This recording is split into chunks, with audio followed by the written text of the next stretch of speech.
उन्हाळा चालू झालेला आहे आणि मी म्हटलं चला आज आपण कैरीची काहीतरी वेगळी रेसिपी करूया. तर म्हटलं चला इन्स्टंट अशी कैरीची रेसिपी करून बघूया. तर ती म्हणजे कैरीचा तडका. तर नमस्कार मंडळी, स्वागत आहे तुमचं आमच्या चॅनलवरती, ज्याचं नाव आहे होममेकर पूनम. तर इथे मी कैरी चिरून घेतलेली आहे मस्त अशी, आणि त्यामध्ये आता घालून घेणार आहे 2 चमचे गूळ पावडर.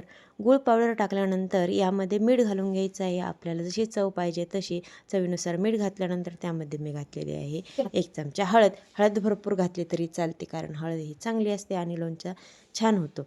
त्यानंतर आपण इथे तडक्याची तयारी करून घ्यायची आहे. तर तेल छान गरम झालं, त्यामध्ये मोहरी घातली, लाल तिखट घातलं व त्यावरती घातली थोडीशी हळद. आपण लाल तिखट चवीनुसार आपल्याला आवडेल तसं घालू शकतो. त्यानंतर हा तडका छान असा तडतडलेला आहे आणि आता हा आपल्याला घ्यायचा आहे या कैरीमध्ये घालून छान असं मिक्स करायचं त्यानंतर. आणि अशा पद्धतीने आपला कैरीचा तडका तयार आहे. तर चला, छान झालेला आहे हा तडका. मी टेस्ट करून पाहणार आहे. तर भेटूया नेक्स्ट व्हिडिओमध्ये. तोपर्यंत बाय बाय.